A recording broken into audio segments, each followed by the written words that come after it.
Chapter 1.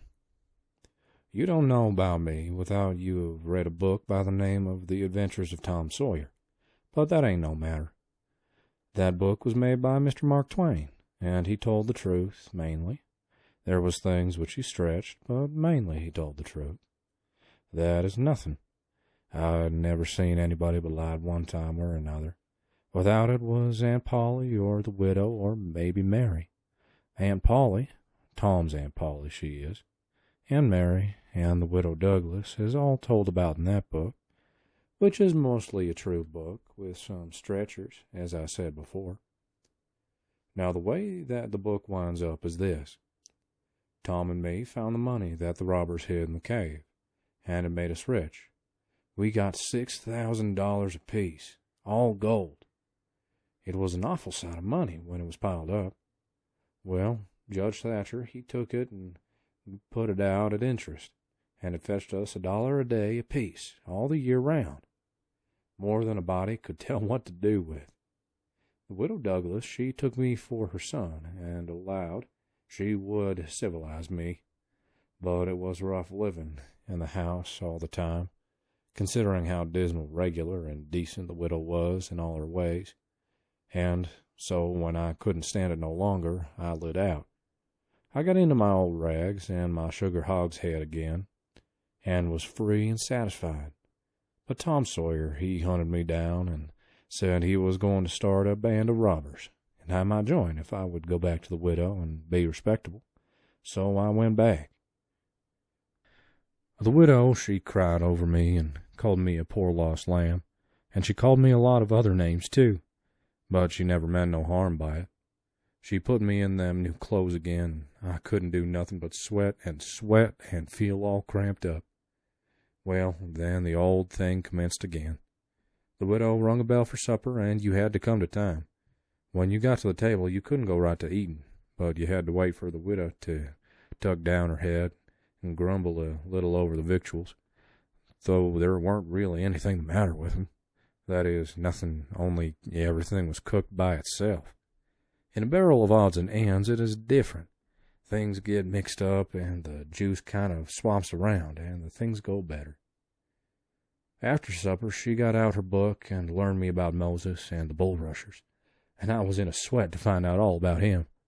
But by and by she let it out that Moses had been dead a considerable long time, so then I didn't care no more about him, because I didn't take no stock in dead people. Pretty soon I wanted to smoke and asked the widow to let me, but she wouldn't.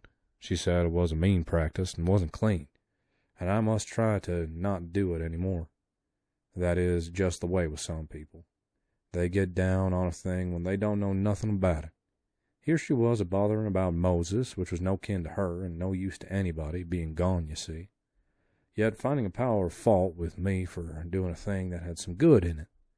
And she took snuff, too. Of course, that was all right, because she'd done it herself. Her sister, Miss Watson, a tolerable, slim old maid with goggles on, had just come to live with her, and took a stab at me now with a spelling book. She worked me middling hard for about an hour, and then the widow made her ease up. I couldn't stood it much longer. Then for an hour it was deadly dull, and I was fidgety. Miss Watson would say, "Don't put your foot up there, Huckleberry," and "Don't scrunch up like that, Huckleberry. Sit up straight." And pretty soon she would say, "Don't gap and stretch like that, Huckleberry. Why don't you try to behave?" Then she told me all about the bad place, and I said I wished I was there. She got mad at me then, but I didn't mean no harm. All I wanted was to go somewheres. All I wanted was a change. I weren't particular. She said it was wicked to say what I said. Said she wouldn't say it for the whole world. She was going to live so as to go to the good place.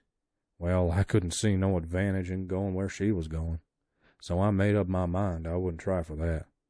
But I never said so, 'cause it would only make trouble and wouldn't do no good. Now she had got a start, and she went on and told me all about the good place.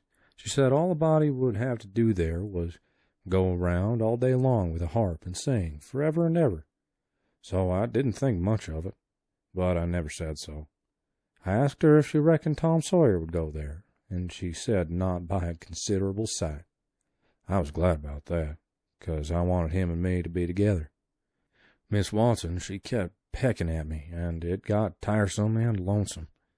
By and by they fetched the niggers in and had prayers, and then everybody was off to bed. I went up to my room with a piece of candle and put it on the table.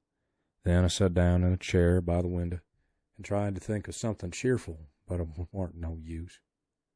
I felt so lonesome I most wished I was dead. The stars were shining and the leaves rustled and the woods ever so mournful. And I heard an owl the way off, hoo-hooing about somebody that was dead, and a whippoorwill, and a dog crying about somebody that was going to die. And the wind was trying to whisper something to me, and I couldn't make out what it was. And so it made the cold shivers run over me. Then away out in the woods I heard that kind of a sound that a ghost makes when it wants to tell about something that's on its mind, and can't make itself understood, and so can't rest easy in its grave, and has to go about that way every night grieving. I got so downhearted and scared I did wish I had some company. Pretty soon a spider went crawling up my shoulder, and I flipped it off, and it lit in the candle, and before I could budge it was all shriveled up.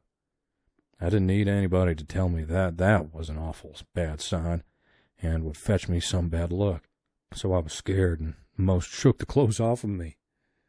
I got up and turned around in my tracks 3 times and crossed my breast every time, and then I tied up a little lock of my hair with a thread to keep witches away, but I hadn't no confidence.